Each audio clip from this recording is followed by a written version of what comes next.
2026, world leaders gather to talk trade and development. But one delegation moves differently. Heavier, tighter, more aggressive. President Abdel Fattah El-Sisi of Egypt arrives in his own armored car. His own security detail locks down the perimeter.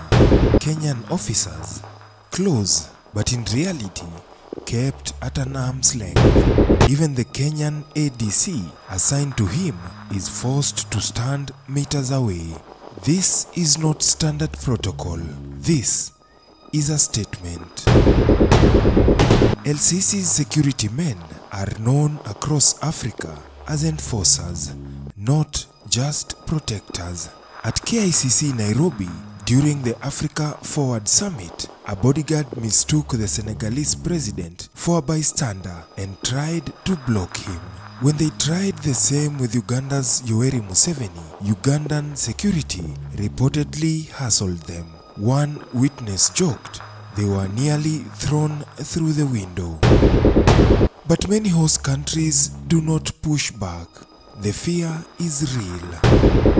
In 2016, during a visit to Uganda, El-Sisi's guards refused to hand over their sidearms before entering President Museveni's home, a standard diplomatic requirement. A standoff ensued. Ugandan bodyguards stood their ground and disarmed them. The video went viral.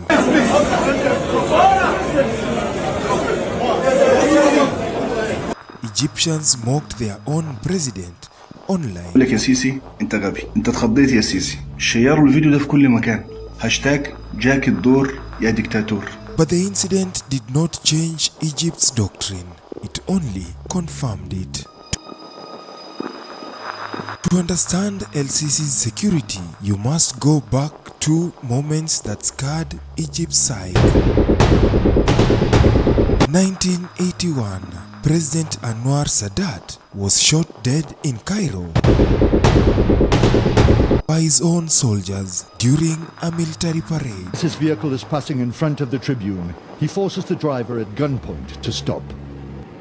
The assassins jump off. The unthinkable, an internal betrayal. President Sadat is hit by 37 bullets.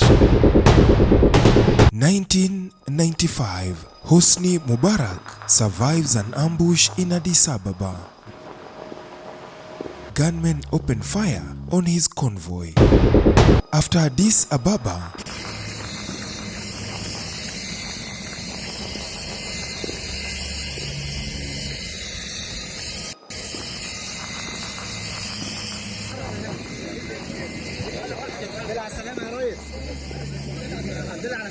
Egypt rewrote every rule of presidential protection. Security became layered, aggressive, and preemptive, especially abroad. El-Sisi himself is a product of that system, a military man who led the 2013 coup against Egypt's first democratically elected president. He rules with an iron fist.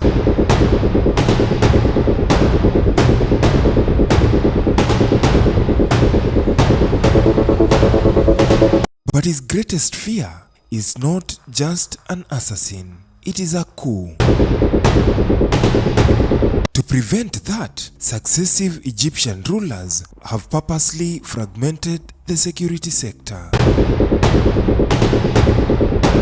The General Intelligence Service, GIS, or popularly known as the Mukharbat, Police, and Republican Guard, all have overlapping mandates. They compete. They do not share information freely. That competition breeds a survival instinct. Trust no one. Control everything. On the ground, this doctrine translates into visible intimidation. El-Sisi travels with advanced convoy units. and electronic countermeasures, communication jammers that black out local signals.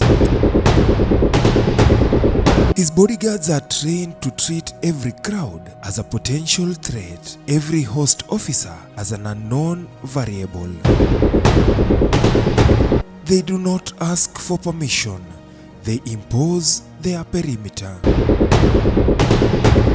At the African Forward Summit, while leaders discussed investments and jobs, the challenges of conflict and terrorism, the national platforms that launch. Thank you.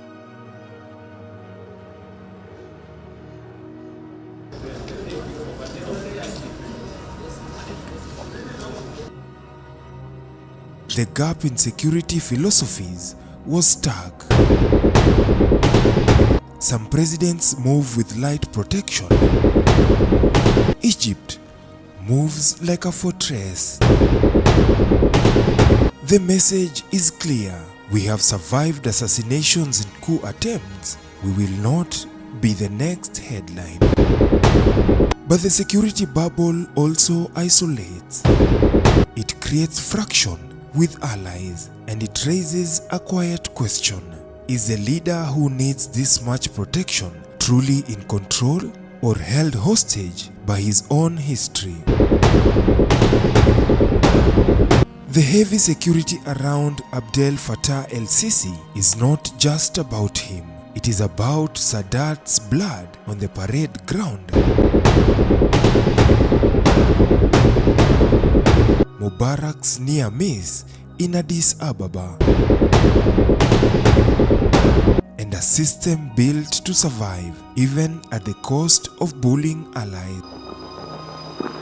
As Africa moves forward,